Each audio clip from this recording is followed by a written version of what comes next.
100 రోజుల్లో ఇచ్చిన హామీలు అమలు చేస్తామని, మరి ఆ రోజు బాండ్ పేపర్లు, ఇది గౌరవనీయులు బట్టి విక్రమార్క గారు ఇచ్చిన బాండ్ పేపర్, ఇది బట్టన్న తన శాసనసభలో ప్రతి ఇంటికి ఇచ్చిన బాండ్ పేపర్ ఇది.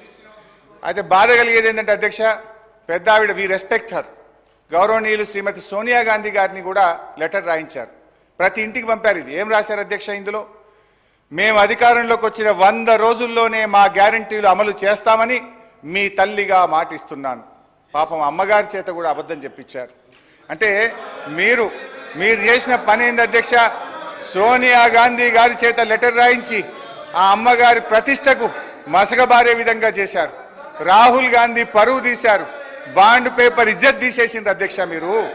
అధ్యక్ష, ఈరోజు తీరా 6 గ్యారంటీల అమలుకు చట్టబద్ధత చేస్తారని ప్రజలు పాపం ఎంతో ఆశగా ఎదురు చూశారు.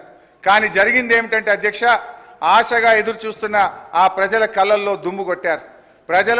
ప్రజలను పక్కదో పట్టించేందుకు మొదటి అసెంబ్లీ సమావేశాల్లో వాళ్ళు ఏదైతే 6 గ్యారంటీలకు చట్టబద్ధత కల్పిస్తారనుకున్నామో అది లేకుండా శ్వేతపత్రాల పేరిట మొదటి శాసనసభలో కపట నాటకం ఆడారు. చట్టబద్ధత ఏమైందని అడుగుదామందంటే రాహుల్ గాంధీ గారు అయితే ఢిల్లీలో ఉంటారు. చట్టబద్ధత హామీ ఏమైందో ఏ కాంగ్రెస్ నాయకులు కూడా దాని గురించి మాట్లాడరు. ముఖ్యమంత్రి గారిని అడుగుదామంటే ఆయనను, గౌరవ ముఖ్యమంత్రి గారిని మాట్లాడిచ్చే వశం కాదు అధ్యక్ష. ఆయనను మాట్లాడిస్తే ఇక ప్రతిపక్షం మీద రగిలిపోతారు, ఫ్రస్ట్రేషన్తో పగిలిపోతూ మాట్లాడుతుంటాడు. ఆయన మాటలు ఎట్లుంటాయంటే అధ్యక్ష, ఆయన మాటలు పేగులు మెడలేసుకుంటా, కనుగుడ్లతో గోటీలాడుతా, లాగుల తొండలు జొర్రగొడతా, పండబెట్టి తొక్కుతా, గోసి ఊడగొడతా, లాగులు ఊడగొడతా అంటూ రాక్షస భాషలో చెలరేగిపోతుంటే పాపం సామాన్య ప్రజలు ఈ ముఖ్యమంత్రి గారిని చట్టబద్ధత ఏమైంది, 6 గ్యారెంటీలు ఏమైందని అడిగే ధైర్యం ఉంటుందా అధ్యక్ష? అధ్యక్ష, హరీష్ రావు గారు బడ్జెట్ పైన మాట్లాడండి. ఇది నేను మాట్లాడలేను, గౌరవ సభానాయకుడు అన్న మాటలే యాద్ చేసిన. బడ్జెట్ ఉన్నదా అది? అయితే అధ్యక్ష, ఓకే అధ్యక్ష, ప్లీజ్ అధ్యక్ష. అయితే అధ్యక్ష, ఒకరోజు గౌరవ ముఖ్యమంత్రి గారు అల్లూరి సీతారామరాజు గారి కార్యక్రమానికి వెళ్ళారు హైదరాబాద్లో. నేను అనుకోకుండా టీవీ చూస్తున్నాను. అల్లూరి సీతారామరాజు గారి జన్మదిన కార్యక్రమం అనుకుంటా వెంకయ్య నాయుడు గారు వేదిక మీద ఉన్నారు. ఆ వేదికలో మాట్లాడుతూ వెంకయ్య నాయుడు గారు, కొంతమంది ప్రముఖులు, రాజకీయాల్లో భాష బాగలేదు, రోజు రోజుకు దిగజారిపోతుంది, బడ్జెటే దిగజారిపోతుంది అంటే ముఖ్యమంత్రి గారు ప్రామిస్ చేసిండు ఆ రోజు, ఇక ఈ ఆలటి నుంచి నేను భాష మార్చుకుంటా, మంచిగా మాట్లాడతా అన్నాడు. కానీ మార్చుకోలేదు. సరే అధ్యక్ష, ఓకే అధ్యక్ష, ఐ రెస్పెక్ట్ యూ అధ్యక్ష. అధ్యక్ష, నేను అధ్యక్ష, వారట్లా మాట్లాడినా మాకు అభ్యంతరం లేదు అధ్యక్ష. మా బాధల్లా ఆ ముఖ్యమంత్రి కుర్చీకుండే గౌరవం పెరగాలి, ఈ రాష్ట్రం యొక్క ప్రతిష్ట మసకబారద్దనేదే మా తాపత్రయం తప్ప వేరే లేదు. ఒక చిన్న ఎగ్జాంపుల్ చెప్తా అధ్యక్ష. గ్రూప్ 2 ఉద్యోగాల కోసం నిరుద్యోగులందరూ కూడా రోడ్ల మీదకి వచ్చి వాళ్ళు వాయిదా వేయాలని అడిగితే గౌరవ ముఖ్యమంత్రి గారు ఏమన్నారంటే, ఎవరైనా వాయిదా వేయమని అడిగేది, సన్నాసులు అడుగుతున్నారు వాయిదా వేయమని అన్నారు. అన్నాక 3 రోజులకే వాయిదా వేసింది. మరి ఇప్పుడు ఎవరు సన్నాసులు అంటే? నేను అనేది ఏంటంటే అధ్యక్ష, దయచేసి అట్లా మాట్లాడకూడదు. అదేవిధంగా మోతీలాల్ అనే ఒక నిరుద్యోగి నిరాహార దీక్ష చేస్తే ముఖ్యమంత్రి గారు ఏమన్నారంటే, ఆయన అప్లికేషనే పెట్టలేదు, ఆయనకు అసలు హాల్ టికెటే లేదు అన్నాడు. తెల్లారైన 3 హాల్ టికెట్లు బయట పెట్టిండు. ఎవరి గౌరవం దెబ్బతిన్నది? మేమనేది ఒక ముఖ్యమంత్రి స్థాయిలో ఉన్నప్పుడు బాధ్యతాయుతంగా మాట్లాడితే రాష్ట్ర గౌరవం బాగుంటుంది, వారికి కూడా మంచిగా ఉంటుంది. ముఖ్యమంత్రి గారి రాజకీయ రొదలో, తిట్ల దాడిలో 6 గ్యారంటీల చట్టబద్ధత ఏమైంది మహాప్రభు అనే. 1 మినిట్ ఒకటి సార్, గౌరవ సభ్యుడు హరీష్ రావు గారు దాదాపు 1.5 గంట అయింది సార్ మాట్లాడబట్టి. 1.5 గంటకెళ్ళి ఒక్కసారి కూడా ఆయన బడ్జెట్ మీద మాట్లాడకపోగా ఆయన భయపడతారు సార్. ఒకటే సార్, ఆయన గ్యారంటీలు అంటున్నారు సార్. గౌరవ హరీష్ రావు గారు మాట్లాడిందంతా కూడా సభని తప్పుతో పట్టించేదిగా ఆయన మాట్లాడి చూస్తున్నాడు సార్. 1.5 గంటకెళ్ళి ఆయన ఆడికే వస్తారు. ఆయన గ్యారంటీల విషయం అంటుండు సార్, గ్యారంటీల విషయం అంటున్నాడు. 2001లో ఆయన పార్టీ పెట్టినప్పుడు సార్, కొండా లక్ష్మణ్ బాబుజీ గారి ఇంట్లో పార్టీ పెట్టినప్పుడు నేను తెలంగాణ పార్టీ పెడుతున్నాం, రాష్ట్రాన్ని తెలంగాణ వచ్చే మొట్టమొదటి ముఖ్యమంత్రి దళితుడు అవుతాడు, దళితుడిని చేయలేకపోతే మెడ మీద తల తీసుకుంటా అని ఆ రోజు ముసలైనవి సార్. అబద్ధాలు అంటే వీలై, గ్యారంటీలు అంటే వీలై, మోసాలు సార్. డబుల్ బెడ్రూమ్ కడతా, డబుల్ బెడ్రూమ్లో బిడ్డ అల్లుడు వస్తే ఎక్కడ వండుకోవాలి, బేకరీలు కట్టేసుకోవాలి. మీ రంగం మాటలు సార్. సార్ ఒకరి నిజం సార్. ఇంకా ఒకటి సార్, ఇంకా ఈయన హరీష్ రావు గారు ఒక మాట మాట్లాడండి సార్. హరీష్ రావు గారు 24 గంటలు కరెంట్ ఇచ్చినా అన్నాడు సార్. 24 గంటలు కరెంట్ ఇచ్చినా అంటే నేను ఒక సబ్స్టేషన్ సార్ బండ సోమవారం అనే సబ్స్టేషన్కి వెళ్ళాను. అక్కడ ఆపరేటర్ బస్ అయిన ఆపరేటర్ వీడియో రికార్డింగ్ ఉన్నది.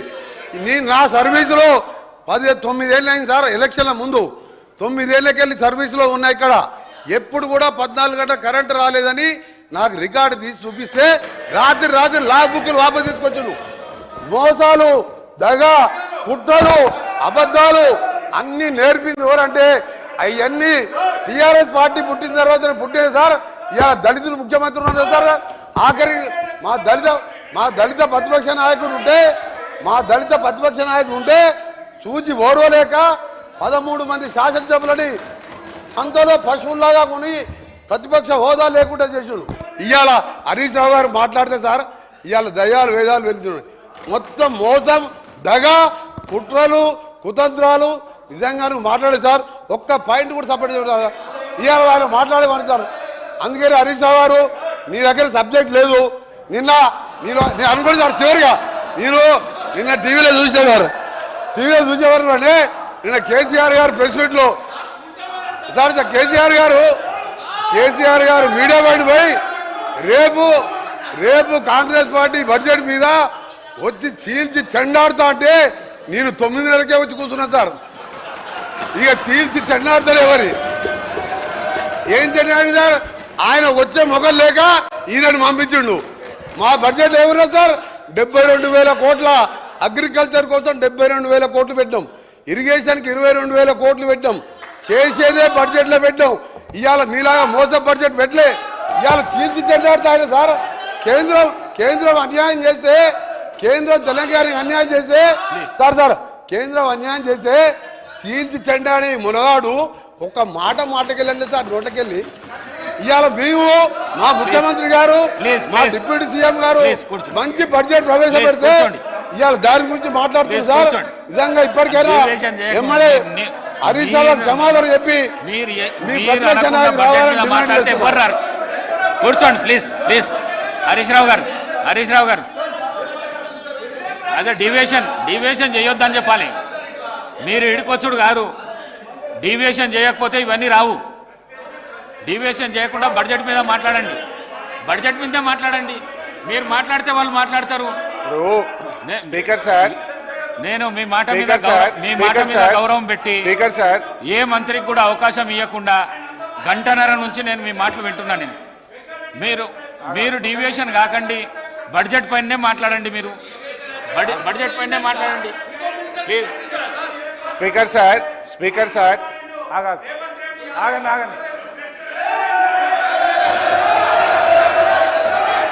స్పీకర్ సార్ ఇప్పుడు గంటన్నర అంటున్నారు.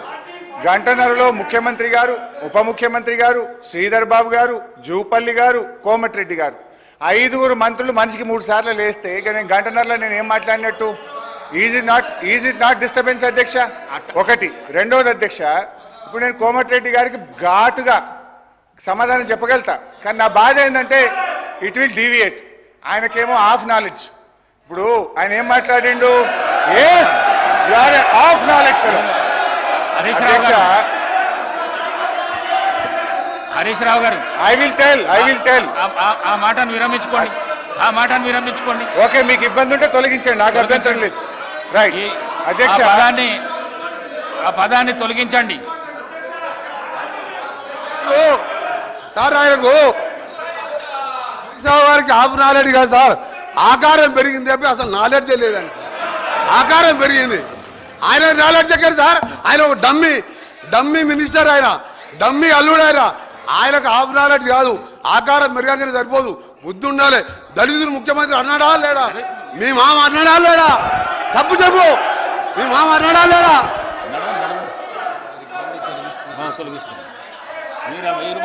స్పీకర్ సార్, మీరు మాట్లాడింది కూడా స్పీకర్ సార్, ఇదే కోమటిరెడ్డి వెంకటరెడ్డి గారు 50 కోట్లకు పిసిసి అధ్యక్ష పదవి కొనుక్కున్నారు రేవంత్ రెడ్డి గారని ఈయనే చెప్పింది కదా సార్. మరి దాన్ని ఏమంటారు అధ్యక్ష? ఇదే కోమటిరెడ్డి వెంకటరెడ్డి గారు జిల్లా కలెక్టరేట్లు సచివాలయాలు అద్భుతంగా కట్టిండు కేసీఆర్ గారని ఈయన గారే చాలా సార్లు మెచ్చుకున్నాడు అధ్యక్ష. ఇవాళ నేను ఎందుకు ఆ మాట అన్నంటే అధ్యక్ష, కోమటిరెడ్డి వెంకటరెడ్డి గారు మేము అగ్రికల్చర్కు 72,000 కోట్లు పెట్టామన్నాడు.